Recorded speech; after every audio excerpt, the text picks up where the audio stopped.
Hi everyone, Gianni DePoci here with you for TheoTrade, and today is Tuesday, August 4th, 2026.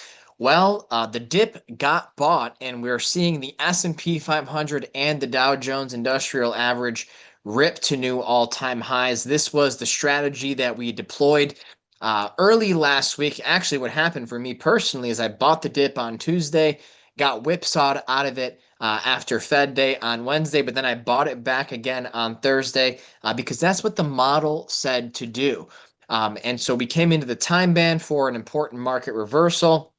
We were looking for a shift in leadership back to a growth-oriented sector, and that's exactly what happened with consumer discretionary being the top performing sector in the S&P last week. Now, this week so far, it's only Tuesday, but technology has come storming out of the gates. This is very typical, very normal early cycle behavior. So seeing tech lead this early off of the market bottom reinforces the idea that the low is going to hold, and it's going to hold for a long time. And that explains why the Nasdaq, despite not making a new all-time high yet, it is up over 950 points as I'm looking at this right now. It hasn't made a new all-time high, but I just want to take a moment here to appreciate the fact that we've had two double-digit corrections in the Nasdaq. Really, like in the last 9 months, depending on when you measure, the high, if you want to count it from October into the low in March. But basically, we've had two double-digit pullbacks in the Nasdaq.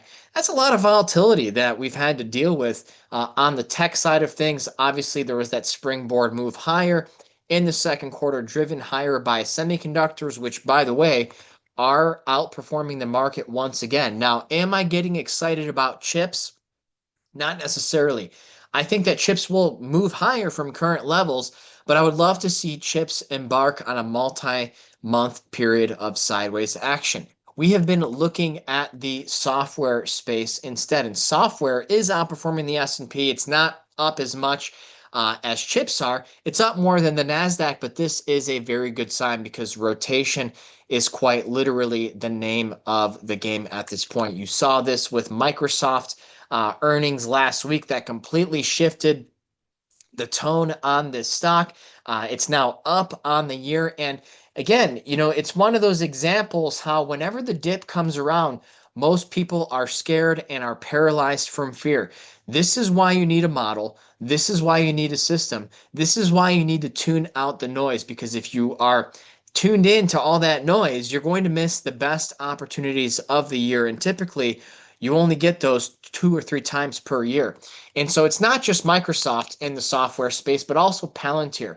I'm not long Microsoft, but I am long Palantir in the Trinity trade program, up almost 30% on the day after blowout earnings. And this does look to be the start of a new bull market in the stock. Not that the bull market ever ended, but you were basically going sideways for a full year. I mean, over a year, actually. I mean, prices are pretty much back to where they were mid-July of 2025.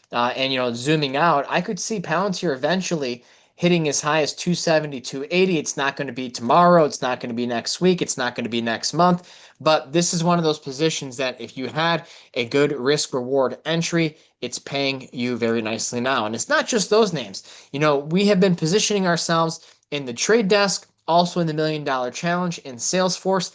Software is primed to outperform here because there's been so much negativity from AI. AI is not going away, guys. It had to evolve beyond semiconductors. So whether it's software, whether it's biotech, which is seeing a nice update here today, up almost 3% off of the higher low, it's looking very strong. So this is exactly the type of follow through that we were looking for coming out of the market bottom, coming out of what we were calling the best opportunity in the market since March of this year. Okay, you get 2 or 3 of these per year, and if you're paralyzed by fear, you miss them. If you're listening to the news, if you're all caught up on the geopolitical headlines, they're not there to help you. They're there to distract you. And so you're seeing, all of this come through, follow through on the mega cap tech names. People were calling it the lag 7. That was a telltale sign from a sentiment standpoint to take the other side.